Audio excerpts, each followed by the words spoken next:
All adventure racers to the safety and event information video for this coming weekend's Max Adventure Race down at Glenbrook in the Blue Mountains National Park. Really looking forward to putting this event on for you all.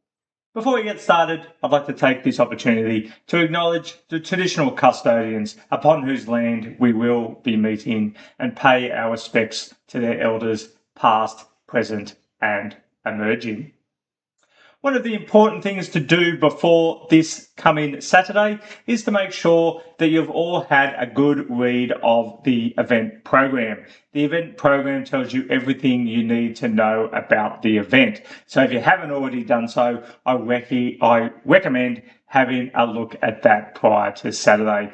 That's attached to this email that this video is attached to. It's also available on the website under the latest news section. So make sure you have a read of that prior to Saturday. One of the most important things I want to talk about in this video is, unsurprisingly, safety. Firstly, adventure racing is a team sport and you will all be traveling around the course in teams of 2. Therefore, if you get into any difficulty out on course, your teammate is going to be your first point of contact. So provide any assistance to your teammate as required. If you do require further assistance, either grab a team that's passing by and get them to pass on your details to the next marshal, next transition area, things like that. Or there are emergency contact details on your map and on your course description. Give them a call and we'll be able to initiate the appropriate first aid response. One of the most important safety things is that you will all be travelling along and or crossing a number of roads within the national park on Saturday. Those roads are not closed and they will have traffic travelling along them. You need to give way to the traffic will not give way to you. So any time that you're riding along a road, make sure you're staying left, staying in single file like you normally would, and if crossing a road, make sure you're stopping, checking both directions before crossing any roads. We also ask that when out mountain biking on the course on Saturday, that you ride to your ability.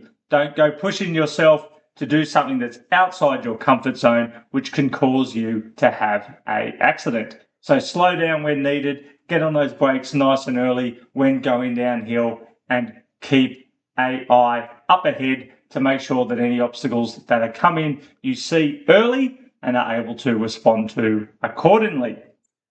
If you are riding along the single track mountain bike sections and there are some faster teams behind you or other users that are looking to go quite fast down the track, best thing to do is to stop and let them pass nice and early, as opposed to trying to ride faster to keep them behind you or keep them happy thinking that they want you to go faster.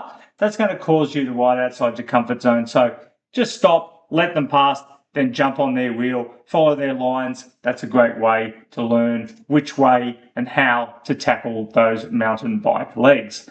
So there are some sections of single track on both the classic and the novice course sections.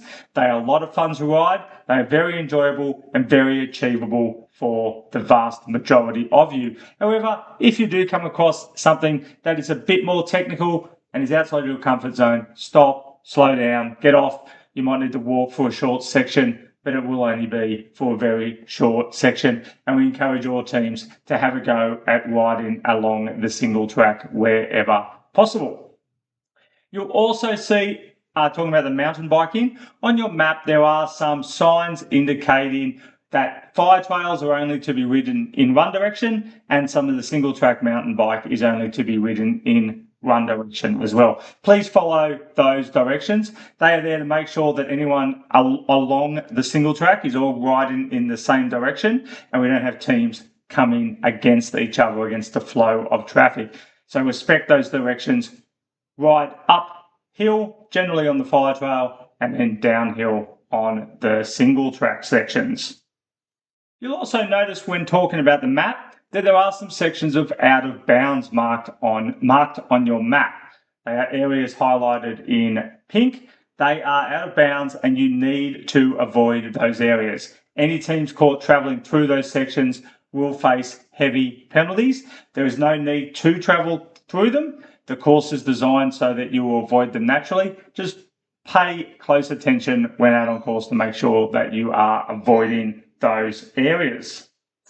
The weather on Saturday is looking like it's going to be quite warm, with temperatures up into the mid to high 20s as the day wears on. Therefore, please come prepared. Come prepared with plenty of water.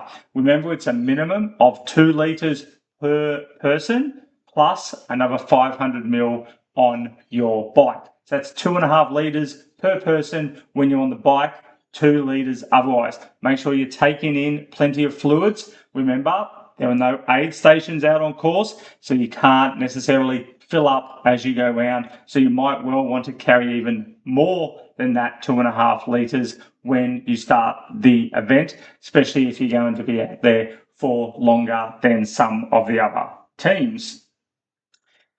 The course has been marked and then checked prior to the event day. There's going to be some bonus checkpoints out on course for you classic course teams. If you collect those bonus checkpoints, there will be a time credit you will receive for collecting them. But remember, if it takes you longer than the time credit that checkpoint is worth to collect that checkpoint, it's actually a penalty. So make sure you carefully consider if going for those bonus checkpoints is going to be worth your time. All teams, when they're out on course on Saturday, must be wearing footwear. That includes when you are kayaking. So no taking your shoes off and leaving them on the bank. When you are kayaking, you need to be wearing footwear at all times. The way the kayaks stay nice and stable for you is that water sits in the bottom of the kayaks anyway, so your shoes are going to get wet either which way. So just walk into the water, get the kayak off the sand for when you launch it. It'll make it that much easier. Save trying to be pushing yourself off the bank with the paddle when the back of the kayak is parked on the sand. Just get in the water. Considering the weather forecast for Saturday, get into the river a little bit is going to be nice and cooling anyway. For all teams arriving on Saturday morning, remember the National Park gates into the National Park at Glenbrook there do not open until 7 a.m. So you will not be able to come in prior to 7 a.m. Once those gates are open, please proceed down to your worker clearing, park in the designated parking areas as directed by the marshals, and then bring your bikes up to the bike drop location, leave your bikes there, then come on down to registration where we'll be able to get you registered. Remember, the park usage fee is not included in your entry, so if you do not have the appropriate National Parks Pass, you will have to pay that. You'll probably pay that when you enter at the park gate as you come in, but if that's not manned on Saturday morning, there are machines down at Euroka Clearing where you can pay that park usage fee. For you novice course teams, especially just to wrap up, remember the novice tips and tricks navigation section is highly recommended, especially if you haven't done one of these events before. So check the event program for exact timings of that, but make sure you don't miss that. That will make your day go that much smoother on Saturday. That's all for now. Enjoy the last couple of days before the big race day, and we look forward to seeing you bright and early on Saturday down at Glenbrook. Thanks very much.